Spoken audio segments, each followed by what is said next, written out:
तो अपने इस खास कार्यक्रम की शुरुआत करेंगे 26 जनवरी यानी गणतंत्र दिवस के मौके पर राजधानी दिल्ली के राजपथ पर हरियाणा की झांकी एक बार फिर ओलंपिक की सुनहरी यादें ताजा कर गई। राजपथ पर आकर्षण का केंद्र रही हरियाणा की झांकी अब बेस्ट टेबल्यू प्रतियोगिता में दूसरे राज्यों की झांकियों को कड़ी टक्कर दे रही है। रिपोर्ट में देखिए।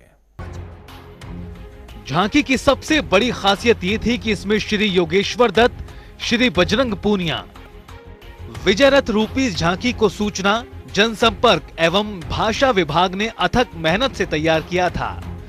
2 हिस्सों में बनी हरियाणा की झांकी के अगले हिस्से में घोड़े और भारतीय सभ्यता एवं संस्कृति के प्रतीक शंख थे। घोड़ों से जुता रथ महाभारत युद्ध के विजय रथ का प्रतीक है। यहाँ रखा शंख भगवान श्री कृष्ण के शंख का प्रतीक है। इसके पीछे के 2 हिस्सों में अंतर्राष्ट्रीय स्तर के हरियाणा के 10 ख्याति प्राप्त खिलाड़ी खड़े थे। तो झांकी के दोनों ओर हाई रिलीफ में हरियाणा के चुनिंदा खेलों जैसे boxing, weight lifting, shooting, discus throw व हॉकी के खिलाड़ियों की गतिविधियों को उकेरा गया था। हरियाणा गीता की धरती है, कर्मण्येवाधिकारस्ते हमारा मूल मंत्र है। खेती हमारा कर्म, देशभक्ति और राष्ट्र सेवा हमारा धर्म और खेल हमारा जुनून है। और आज यही जुनून दिल्ली में राजपथ पर दिखाई दे रहा है। जब हरियाणा की झांकी 26 जनवरी की परेड में शामिल है, मैं उसकी भी आप सभी को बधाई देता हूं। सीएम घोषणाओं के क्रियान्वयन की समीक्षा करने को लेकर प्रशासनिक सचिवों के साथ मुख्यमंत्री मनोहर लाल ने चंडीगढ़ में बैठक की। इस दौरान सीएम घोषणाओं के तहत 5 विभागों की कई परियोजनाओं को लेकर समीक्षा की गई, जिनमें लोक निर्माण, विकास एवं पंचायत, कृषि एवं किसान कल्याण, सिंचाई और खेल विभाग शामिल हैं। इस दौरान मुख्यमंत्री ने निर्देश दिए कि परियोजनाओं का जरूरी ध्यान करने के बाद ऐसी परियोजनाओं की एक अलग सूची तैयार की जानी चाहिए जो अभी संभव नहीं है, ताकि लंबित घोषणाओं की वास्तविक संख्या का पता लग सके। मुख्यमंत्री ने यह भी निर्देश दिए कि जिन परियोजनाओं के लिए रेलवे से अनुमोदन की आवश्यकता है, ऐसी सभी परियोजनाओं के लिए Haryana rail infrastructure development corporation limited से समन्वय स्थापित करें और आवश्यक हो तो ऐसी परियोजनाओं को HRIDC को भेजा जाए। वहीं बैठक के दौरान मुख्यमंत्री को अवगत कराया गया कि वर्ष 2014 और 2021 के बीच कुल 8,315 सीएम घोषणाएं की गई हैं, जिनमें से 5,744 घोषणाओं पर काम पूरा हो चुका है, जो लगभग 73% है, और 1,527 अभी प्रगति पर है, 360 संभव नहीं है और 687 अभी लंबित है।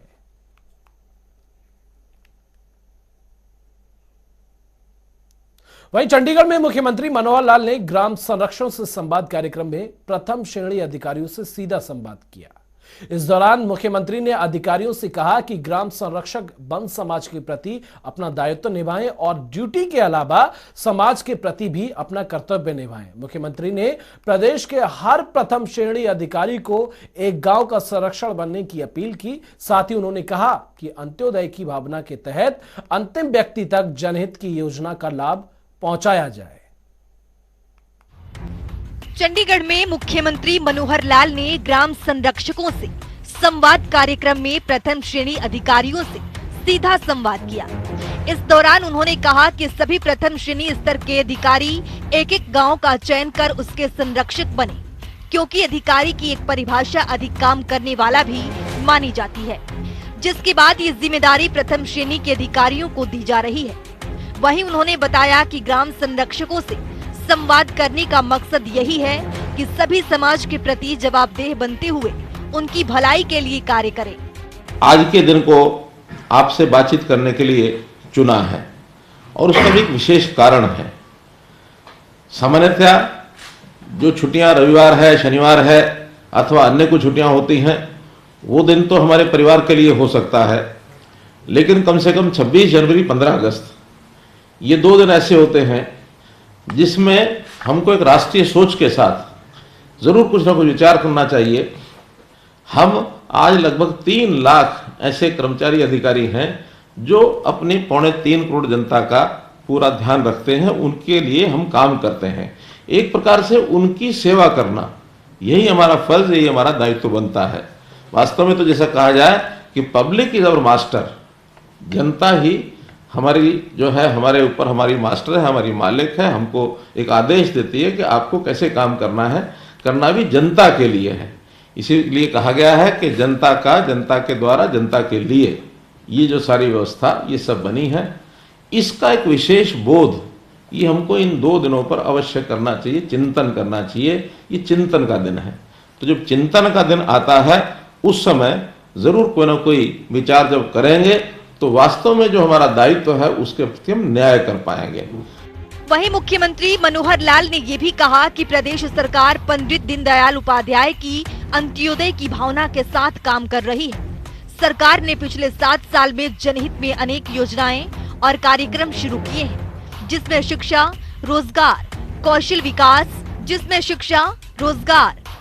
विकास, कुटीर उद्योगों को बढ़ावा, एक जिला एक प्रोजेक्ट विकसित करना, पेंशन योजनाएं, मुख्यमंत्री अंत्योदय परिवार उत्थान योजना जैसे शामिल है। साथ ही उन्होंने ये भी कहा कि आज भी अनेक ऐसे व्यक्ति हैं जो अपने हित की योजनाओं का लाभ उठाने में सक्षम नहीं है। ऐसे में ग्राम संरक्षणों के रूप में अधिकारी ग्रामीणों, स्थानीय नेताओं, ग्राम स्तर पर कार्यरत अधिकारियों और कर्मचारियों से संपर्क कर गाँव की समस्याओं का समाधान करने में सहयोग कर सकेंगे। हम देखते हैं कि सरकार के नाते बहुत सी योजनाएं बनाई जाती हैं, बहुत सी नीतियां बनाई जाती हैं, बहुत से प्रोग्राम शुरू किए जाते हैं जनता के लिए, जनता के हित में, जनता को संतुष्ट करने के लिए, जनता के हित में उसको खुश करने के लिए, ताकि उनका जीवन यापन सरल हो, उनको किसी प्रकार की कठिनाई न हो। तभी वो भी इसका एक अनुभव कर पाएंगे कि हम लोग अपनी सरकार के माध्यम से और स्वराज के नाते से आज़ाद हैं। आज़ादी का आभास, स्वतंत्रता का आभास ये तभी उनको हो पाएगा। तो आज के इस दिन इसलिए चुना है कि हमें अपने दायित्व को भी जरूर ध्यान करना है। एक तरफ हम सोचते हैं कि हमारी नौकरी है, हमको एक निश्चित हर महीने अपनी आय होती है और उस सैलरी को, उस वेतन को पा करके हम अपने लिए, परिवार के लिए या कुछ हो सकता है समाज के लिए भी करते हो, उसका उपयोग करते हैं और समय अपना अपनी ड्यूटी के हिसाब से लगाते हैं कि हमारी इतने घंटे की ड्यूटी है और उस ड्यूटी को हमने करके और शेष काम अपने लिए करना है। वहीं मुख्यमंत्री ने कहा कि समाज ने हम सभी को बहुत कुछ दिया है। एक अधिकारी के रूप में सभी का दायित्व है कि वे समाज के प्रति अपने दायित्व को समझे और उसकी भलाई के लिए कार्य करें। वहीं मुख्यमंत्री ने अधिकारी का मतलब समझाते हुए बताया कि अधिकारी का मतलब ये नहीं कि अपनी ड्यूटी पूरा करे, बल्कि अधिकारी का मतलब ये है कि अधिक कार्य करे, उसके कार्य करने की क्षमता अधिक होनी चाहिए। उन्होंने ये भी कहा कि हम क्लास 1 के अधिकारी हैं, तो अधिक कार्य करने की भी हमारी जिम्मेदारी है। हम क्लास 1 अधिकारी हैं, हम ऑल इंडिया सर्विसेज के अधिकारी हैं और एक दूसरे क्लास 2, क्लास 3, क्लास 4 वो भी काम करने वाले हैं। हमको विशेष प्रकार के अधिकार मिले हैं जो शायद क्लास 2, क्लास 3, क्लास 4 को नहीं मिले हैं। अधिकार का अर्थ ये नहीं है कि हम अधिकार क्या है, हमको कुछ राइट्स ज़्यादा मिले हैं, कुछ अधिकार ज़्यादा मिले हैं और उसके लिए हमारी जो मन से काम करने की जो छूट है हमको वो ज़्यादा है, डिस्क्रिशनरी पावर हमारे पास ज़्यादा है। अधिकार का अर्थ ये ना समझें। अधिकार का अर्थ सही मायनों में अगर समझना हो तो जो अधिक कार्य करे वो अधिकारी है। तो हम चूंकि क्लास 1 अधिकारी हैं तो अधिक कार्य करने की भी हमारी जिम्मेवारी है और जहाँ तक कार्य की सफलता असफलता इसकी जिम्मेवारी भी अगर कोई समझे तो वो जिम्मेवारी हमारी ज्यादा है क्लास 1 के अधिकारियों की। मुख्यमंत्री के ग्राम संरक्षकों से संवाद कार्यक्रम में कई अधिकारी गण मौजूद रहे। इस कार्यक्रम के दौरान मुख्यमंत्री के प्रमुख प्रधान सचिव DS ढेसी, मुख्यमंत्री के प्रधान सचिव वी उमाशंकर, मुख्यमंत्री के अतिरिक्त प्रधान सचिव डॉक्टर अमित अग्रवाल और OSD भूपेश्वर दयाल मौजूद रहे। चंडीगढ़ से पवन सीवर की रिपोर्ट। हरियाणा विधानसभा के अध्यक्ष और पंचकुला के विधायक ज्ञानचंद गुप्ता ने वीरवार को पंचकुला नगर निगम के कार्यालय पहुंचकर औचक निरीक्षण किया। इस दौरान ज्ञानचंद गुप्ता ने निगम कार्यालय में राजस्व से जुड़ी हुई बड़ी खामियां उजागर की, जिसकी जानकारी उन्होंने जनता टीवी से बात करते हुए दी। इसके साथ ही उन्होंने हरियाणा विधानसभा का बजट सत्र कब शुरू होगा और विधानसभा सचिवालय की बजट को लेकर क्या तैयारी है, इसको लेकर भी जानकारी दी। देखिए। हरियाणा विधानसभा के अध्यक्ष और पंचकुला के विधायक ज्ञानचंद गुप्ता ने आज पंचकुला के नगर निगम कार्यालय में औचक निरीक्षण किया है और इस दौरान करीब 2 घंटे तक तमाम राजस्व से जुड़ी हुई फाइलों को खंगाला गया है। इन फाइलों में क्या निकल कर आया है, किस तरीके की वित्तीय अनियमितताएं हैं, इस पर बातचीत करने के लिए इस वक्त मेरे साथ ज्ञानचंद गुप्ता मौजूद हैं। स्पीकर साहब, आज करीब 2 घंटे तक तमाम जो राजस्व से जुड़ी फाइलें हैं उनको देखा है आपने, किस तरीके की क्या खामियां निकल कर आई है?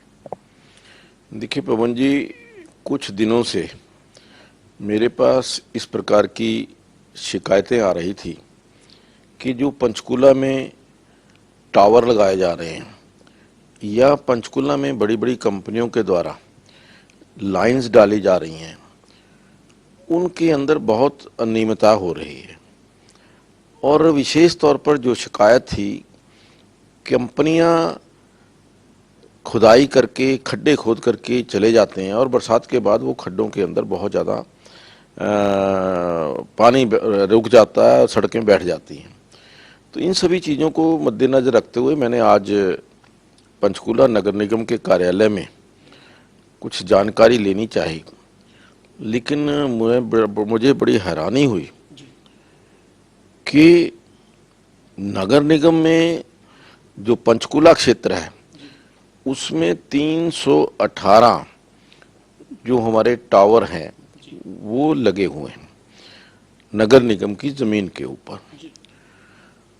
और उन नगर निगम के जमीन पर लगे हुए टावरों से जो फीस या जो शुल्क वसूल किया जाना चाहिए था वो पिछले 5 साल से 6 साल से किया नहीं।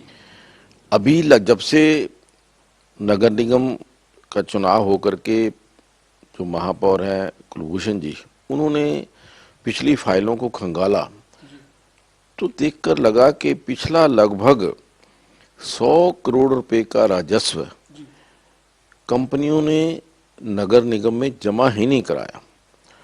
और उससे भी बड़ी बात ये कि 318 जैसे टावर हैं, उन 318 टावर में से 87 फाइलें जो हैं वो अवेलेबल नहीं है, ट्रेसेबल नहीं है।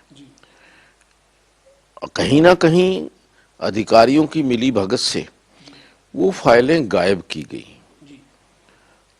तो इसी प्रकार से जो लाइंस डली हुई हैं पूरे पंचकूला के अंदर, ये जियो की, जो दूसरा वोडाफोन की, और इसमें जो सबसे बड़ी कंपनियां जो हैं, जो टावर जिनके लगे हुए हैं, जियो के 82 टावर लगे हुए हैं जिसमें से 21 फाइलें ट्रेसेबल नहीं हैं।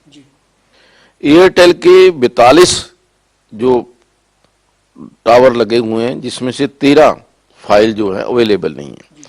वोडाफोन के 47 में से 18 फाइल अवेलेबल नहीं है। BSNL के 20 में से 3 फाइल अवेलेबल नहीं है। ATC टेलीकॉम जिसमें 61 में से 16 फाइल अवेलेबल नहीं है।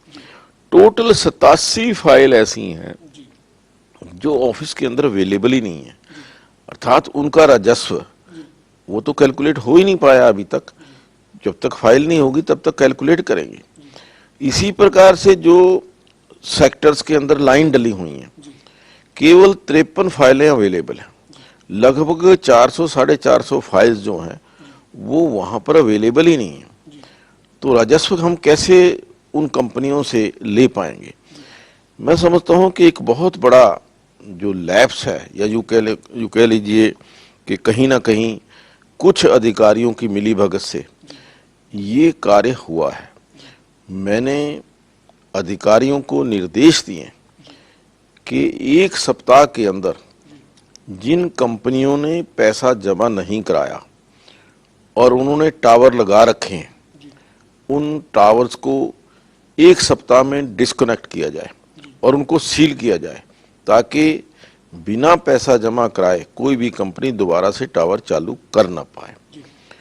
इसी प्रकार से एक मामला जो मुझे देखने को आया कि एक अधिकारी ने लगभग 1.25 करोड़ रुपए का राजस्व, 7 टावर लगाए, एक परमिशन दी और 1 रुपया भी बिना जमा कराए ना उसकी प्रोसेसिंग फीस थी दी, ना ही उसके चार्जेस दिए जो रेंटल चार्जेस थे, और 7 टावर बिना कोई 1 रुपया दिए लगवा दिए।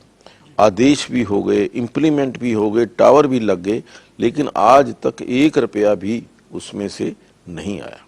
तो कहीं ना कहीं कुछ अधिकारियों की मिलीभगत से इस प्रकार की जो मुझे लगता है कि ये जो लैप्स है या कहूँगा बड़ी भारी कोताही है वो देखने को मिली है। और इससे जो लगभग 100 करोड़ रुपए का जो नगर निगम का राजस्व है, रेवेन्यू है, उसका नुकसान देखने को मिला है। मैंने अधिकारियों को आदेश दिया है कि जल्दी से जल्दी ये पैसा रिकवर किया जाए और जो बड़ी बड़ी कंपनियां हैं जो दादागिरी करती हैं उनके कनेक्शन जो हैं वो तुरंत जो है डिस्कनेक्ट किए जाए ताकि वो पैसा जल्दी से जल्दी जमा कराएं। स्पीकर साहब, 100 करोड़ के करीब का राजस्व अगर इस तरीके की टेलीकॉम कंपनियां जिनके टावर लगे हुए हैं, जिन्होंने अपनी लीज लाइन डाल रखी है, उनका अगर एक तरह से बकाया नहीं कहेंगे इसे, ये तो एक तरह से फ्रॉड हो गया कि वो जानकारी नहीं दे रहे या फिर फाइलिंग गुम हो गई है वहां से, तो ऐसी इनकी रिकवरी जो है वो किस तरह से हो पाएगी? मतलब कैसे, क्या इनका आपने मतलब सख्ती से ये रिकवरी हो, इसको लेकर क्या कोई सख्त दिशा निर्देश दिए हैं? दिया ना, मैंने कहा कि उनको सभी अधिकारियों को जो इंचार्ज हैं, जॉइंट कमिश्नर हैं दोनों, उन जॉइंट कमिश्नर को ये कहा है कि 1 सप्ताह के भीतर जिन कंपनियों ने पैसा जमा नहीं कराया और टावर लगा रखे हैं उन सभी टावर को डिस्कनेक्ट किया जाए ताकि वो कंपनियां जल्दी से जल्दी पैसा जमा कराएं और जो राजस्व है नगर निगम का वो राजस्व निगम के खाते में आए। इसके साथ साथ सर, जो आपने बात की भी है कि अधिकारियों की बिना संलिप्तता के इस तरीके के काम नहीं हो सकते, तो ऐसे में इस पूरे मामले में हरियाणा सरकार से, शहरी स्थानीय निकाय विभाग से क्या कोई इस मामले में कार्रवाई की बात करेंगे? क्या कोई रिपोर्ट भेजेंगे आज की पूरी इस निरीक्षण की? निश्चित तौर पर देखिए, मैंने कहा है आज कि ये जो मैंने आज वहाँ पर पाया, जिस प्रकार से वहाँ पर धांधली देखने को मैं कहूँगा इसको मिली है, उसकी रिपोर्ट बना करके मैं निश्चित तौर पर जो हमारे लोकल सेल्फ गवर्नमेंट के जो हमारे मंत्री हैं आदरणीय डॉक्टर कमल गुप्ता जी और सभी अधिकारियों को इस बारे में मैं अब तक अवगत कराऊंगा और चाहूँगा कि इसकी एक उच्च स्तरीय जांच जो है वो कराई जाए। तो ये राजस्व से जुड़ी हुई एक बड़ी गड़बड़ी है सर। बाकी आप क्या देखते हैं, पंचकुला नगर निगम की वित्तीय स्थिति कैसी है? लेकिन वित्तीय स्थिति में इस तरीके के बड़े झोल होंगे तो फिर वित्तीय स्थिति बेहतर कैसे होगी? निश्चित तौर पर देखिए, आपने जैसे कहा कि ये जिस प्रकार से इतना बड़ा ये जो राजस्व का मामला है, मैंने उनसे एक और कहा है कि जो प्रॉपर्टी टैक्स है उसके अंदर भी कई बार शिकायतें आई हैं। प्रॉपर्टी टैक्स के रिकॉर्ड को भी एक बार बिल्कुल कंप्लीट किया जाए।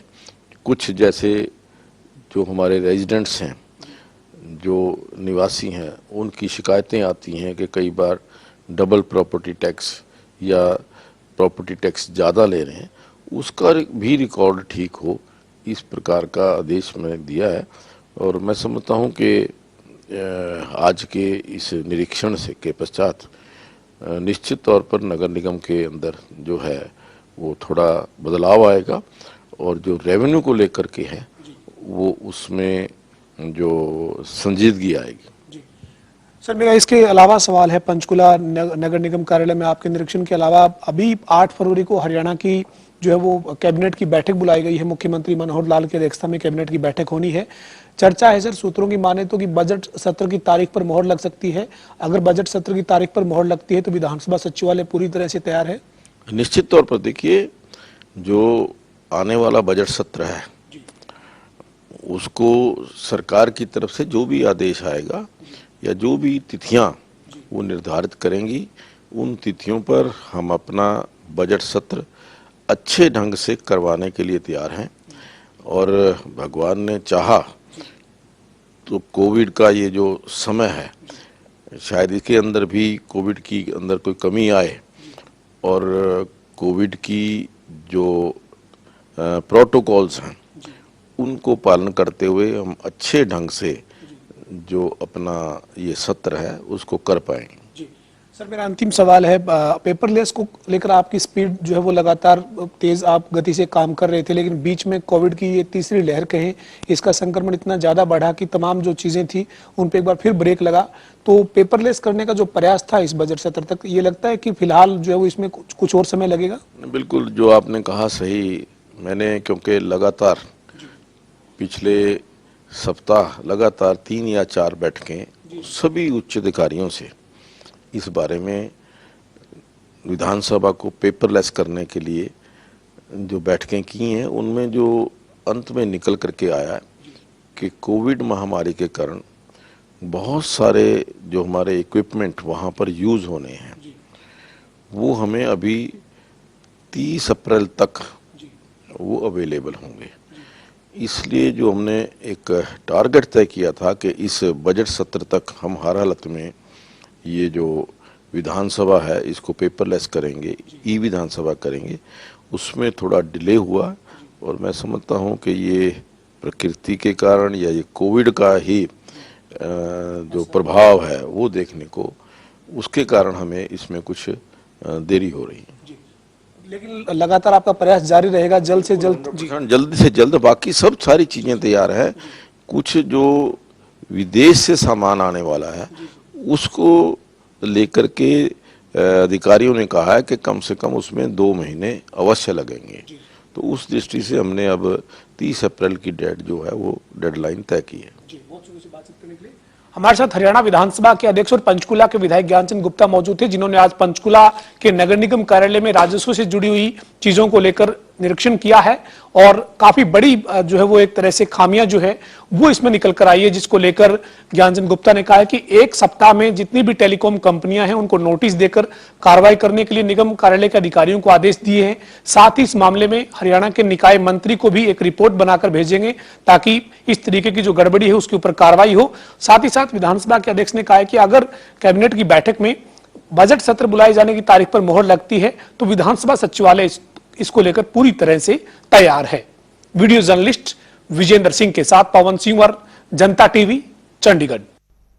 वहीं हरियाणा के परिवहन एवं खनन मंत्री मूलचंद शर्मा ने वल्लभगढ़ की भाटिया कॉलोनी के सी ब्लॉक में करीब 54 लाख के विकास कार्यों का शुभारंभ किया। इस दौरान परिवहन मंत्री ने कहा कि पूर्व की सरकारों के दौरान वल्लभगढ़ में काली सड़कें और काली कमाई का काम चलता था, लेकिन अब पूरे शहर में ऐतिहासिक विकास कार्य किए जा रहे हैं। साथ ही उन्होंने ये भी कहा कि आने वाले समय में वल्लभगढ़ के लोगों को सरकारी कामों के लिए एक ही छत के नीचे अधिकारी मिलेंगे।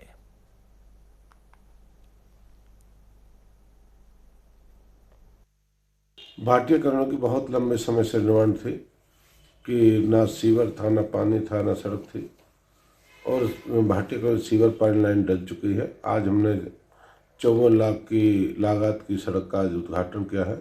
ये सबसे ज़्यादा भाटिया कॉलोनी के लोगों को लाभ मिलेगा और लंबे समय से जो डिमांड थी उसकी सड़क की वो आज हमने शुरुआत की है उसकी, और आने वाले समय में शहर के सभी लोगों को इन सड़कों को लाभ मिलेगा।